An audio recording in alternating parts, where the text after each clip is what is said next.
After World War II, the white middle class soared to prosperity as a result of bills like the GI Bill. And African Americans who were coming home from war didn't get those benefits simply because they were African American. The U.S. Department of Veteran Affairs denied African Americans access to those benefits simply because of their race. And you are correct in saying that no one today dealt with that particular issue. With that being said, however, there was wealth amassed as a result of those programs that still exists today. And when I think of your example about an individual who works as a janitor and sees people dining in a beautiful cafe walking home from work, I want to ask you, do you think any of that indignation, given certain circumstances, might actually be justified simply because there have been systematic blocks in people's way throughout American history, not ending with slavery, not ending with the Jim Crow laws, not ending, some would say even today, we still have housing discrimination, all of which is to say, you found that during the Cold War era, there was a massive boom in the white middle class's prosperity, and you just didn't have that among African Americans, not because they weren't meritorious, but because they were discriminated against. So, let me ask, you know, we're in a very smart college. It's worth pursuing a discussion on these points. So there are Americans whose present benefits are due to past advantage. By the way, this past advantage, which is often assumed to continue with the white man, actually goes all the way back to the beginning. The American Indians who were here first, right, had a huge advantage. We presume that they owned the whole country. Now, how do you, by the way, let's pause for a moment. How do you get to own a country? If you have Cain and Abel is a shepherd, and Cain is a farmer, and Cain says, okay, I'm not going to put a fence around the whole world. I own it, because I'm the only guy here. You're a shepherd. And my descendants will now inherit the earth, and anybody who shows up is a usurper. Rousseau says that the first guy who puts up a fence and claims he owns something is a con man. So the American Indians came. They happened to be first. They came in a bunch of tribes. The Navajos who got the land took it from the Hopi or the Pueblo. Their law of the jungle was conquest. That's how they got the land.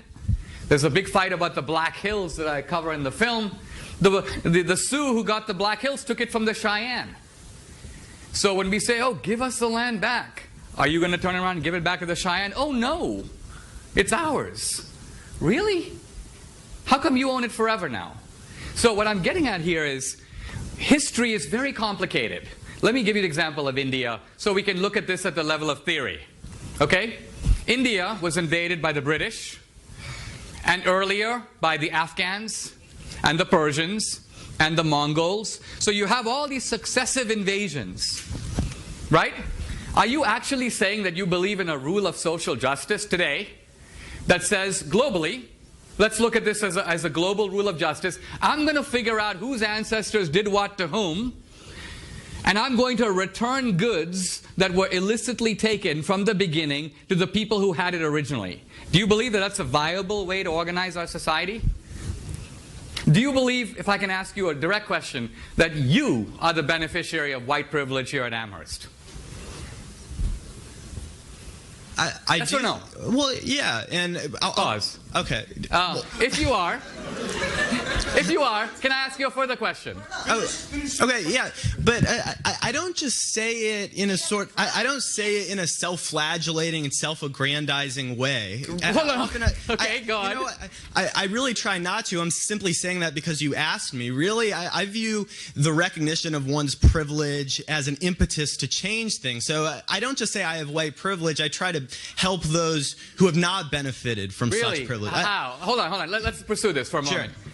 You say, this is actually very important because there's a psychology here, Sure. right?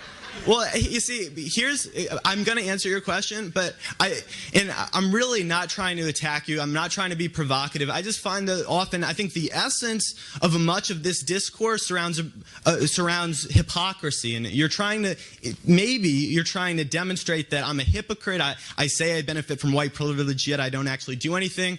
But I'm gonna backpedal and say that ultimately I think what the greatest vice is cruelty, and I don't want to be hypocritical. So to answer your question, I'll start in high school. I mean, do people want to hear this, or do we? Educated. Go ahead. Tell them. Let them know. Look, let me say where I'm going with this, because I think you're... all right, well, too bad. all of which is to say, it's not like I picked anyone out to help based on the color of their skin, but I was a tutor for people who tended to be low income when I was in high school. I suppose that would be one direct answer to your question, because oftentimes disparate educational opportunities are grounded in disparate economic systems, or systems that produce disparate economic outcomes. So that's one way that I would combat it on an individual level. All right. Here's what I'm getting with this, okay? One of the benefits of a good education of reading people like Nietzsche is you begin to understand how deep the human desire is for moral self-exculpation. Moral self-exculpation. Now, you say, and I didn't say this, you said this, I'm a beneficiary of illicit white privilege. Okay? Illicit? Well, isn't all white privilege illicit? Is it deserved? Well, in this current system, there is legality. Illicit means immoral. Okay. Then, immoral white privilege. Yeah. Okay.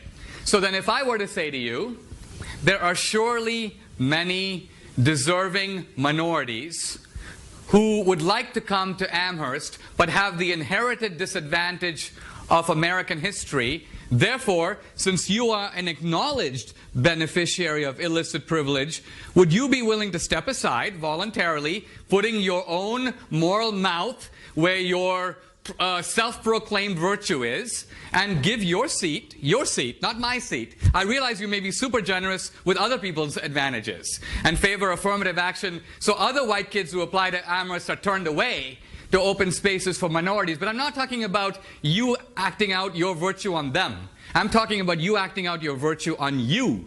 Mm-hmm. Are you willing to give up your illicit seat that you don't deserve here at Amherst to make room for a disadvantaged minority, yes or no? Okay, well, let me start here. I don't know how you got on the topic of affirmative action. By following the logic of your... No, I never said specifically that I think that race-based affirmative action is the best way to rectify the systems of injustice that... Why don't you practice it by stepping out? And why don't you go to the registrar tomorrow and tell him you want to withdraw from Amherst? Are you listening to what he just said to you? Get off. Yeah. I'm listening. Think about it. Go ahead. Okay, well, look, I'm only continuing to engage because you continue to engage with me, and I do want to hear other people's questions. But in response to that, again, what you're trying to demonstrate is that everyone's hypocritical. As someone once said, that we're all dirty up to our arms, right? We're not all perfect. None of us is perfectly morally consistent. Now, I've said absolutely nothing about affirmative action. The fact is that I believe everyone in this room is hypocritical to some degree. That doesn't mean that we shouldn't strive for a more just and equitable system entirely. There have been points in my life in which I have given up some of the privileges with which I have been endowed simply because I realized that it wasn't the right thing to do. At the same time, I think everyone needs to survive, and that we understand that we exist in an imperfect system, and that we have to conduct our business in such a way as to not only adhere to our moral standards, but to the standards imposed upon us by the system in which we live. And I think that we have to be generous to people in their efforts to not be hypocritical and to do their best. But I don't think that we should totally throw away the idea that we shouldn't have those standards at all.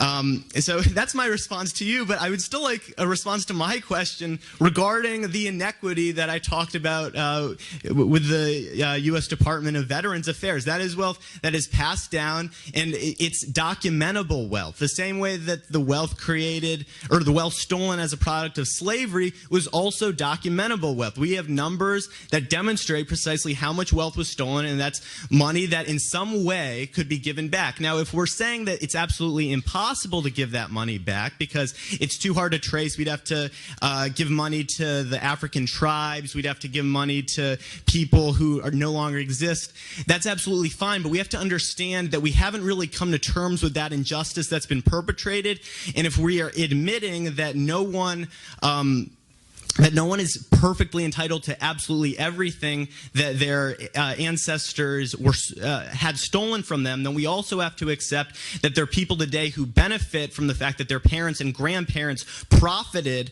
from this immoral system. And the way to deal with that is with a social safety net that enables everyone to thrive. I'll leave you there. Yes. Well,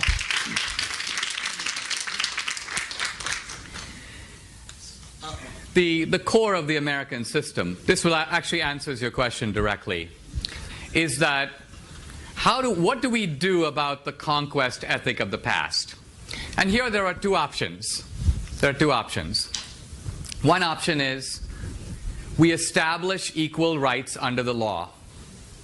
That was the solution of the civil rights movement, that we have had race-based discrimination, we've had racial hierarchy. Let's stop. Let's treat people according to the color of this, according to the content of their character. Equal rights under the law. Equal rights under the law. The other option, which you're defending, is you could essentially call it, let's correct for history. Let's correct for history. Let's try to find out who are the people in possession of stolen goods, and let's return it. Now, the first thing I'm trying to say is, this is a hugely controversial principle because it actually involves wrecking the freedom of a free society. You basically have to put it frankly, if we were to carry that out, go into people's homes and take their stuff. Take their furniture, take their cars. You don't seem to have even the guts to do that. You don't have the moral self-confidence to do it yourself.